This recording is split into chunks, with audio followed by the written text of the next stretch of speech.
Is the 2600 market dead? Why is it so often overlooked? I think I can answer this one pretty well. Okay, is the 2600 market dead? No. I've definitely seen an uptick in people who are interested in the 2600 at the store. I have more people going through the stacks. I'm selling more 2600 games in the past 2 years probably than I did in my first 8 years at Luna. Really? Surprising. And the very surprising thing about it is the majority of the buyers are about 15 to 16 years old. And the only way that I can really rationalize this, and I think it makes good sense, is that you've got these kids who are getting into video games, and you're going to have, naturally, any subset of them, you're going to have a subset of them that are interested in the history of it. And they're going to go back, and while it's not the first video game system, the Atari 2600 is kind of iconic as the starting point, quote unquote. And they're going to get interested in it. And it's not just the same kid over and over again. There's plenty of different kids coming in, and they buy 3, 4, 5, 10, 20 Atari games, and they're happy. So, no, it's not dead.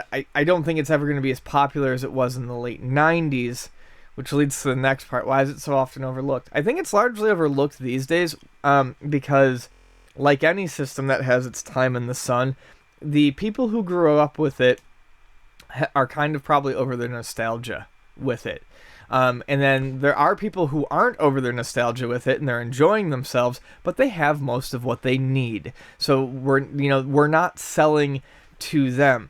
The other thing is, and I might get a little bit of flack for this, there are a lot of good Atari 2600 games that I enjoy playing, but a lot of them don't hold up. I think the reason why something like the NES is such a popular system to collect for is it's the first time where you've got a controller that can do multiple things easily. You've got graphics that are easily identifiable even though they might not be the cleanest. So Atari is very abstract looking to a lot of people. There's Atari games that always require 2 players. There's Atari games that require different controllers. It's not, for a system that is always represented by a joystick with 1 button, it's as simple as that. You stole most of my thunder, but we've talked about this before. In my very limited media, I guess, interviews I've done, or for radio, or for even email interviews, they always ask that question: why the NES? Why the NES? It was the first time you had really decipherable graphics to tell a story and have decipherable characters. The Atari just didn't get it done. There's such a huge gap between a game like Pitfall telling a story and Super Mario Brothers that you can't even explain that gap is huge. Sure. So why is it overlooked? Because, well, Atari's dead as a company, basically. And they don't have any franchises to exist anymore. They haven't had a successful console in 35 years. That's why it's overlooked. Sorry. All the people, like Ian said, I'm going to go further. All the people that loved the Atari 2600 originally in their 40s or 50s or older by now. You know, that's just the way it was. It almost came out 40 years ago, the console.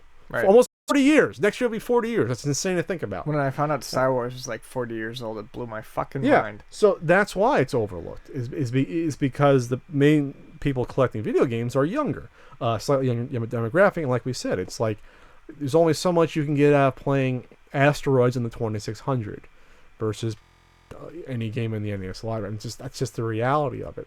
Is the market dead? Well, Ian surprisingly said that kids are interested. I guess I would say because the entry level in the 2600 is so cheap. Sure. You can go on eBay, get a system and 50 games for probably $60 or $70, and you are set. And you know what? It's not like there were a bunch of different games that were obscure and good. I'm sure people will say, "Oh, there was this obscure game was good." Most of the obscure games were shit. Most of the popular Atari 2600 games were the good ones. It's not like you had a lot of Metal Storm titles in the 2600 because you had to weed out those awful ones. And so I guess River Raid's this awesome game. Let's all buy it. So when you find it's so good. So when you find these 2600 bundles, 90% of the games are the same games.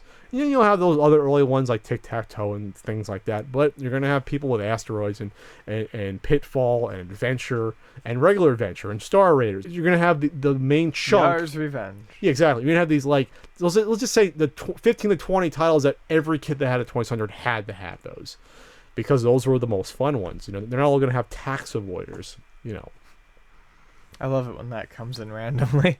I just was looking at the Crash segment of Video Game News. It was one of the best segments of it, and I brought up Tax Avoiders, one of the games that no one asked for. So no one asked for Kool-Aid Man, and no one asked for Tax Avoiders and Tooth Protectors. You know what's really good, and it's kind of hard to find on the system, and I wasn't expecting it to be. There's a Tasmanian Devil game on the Atari 2600, and it's goddamn fun. I will buy it before the price goes up when everyone hears it and goes on eBay to get it. I'm ruining things for everyone.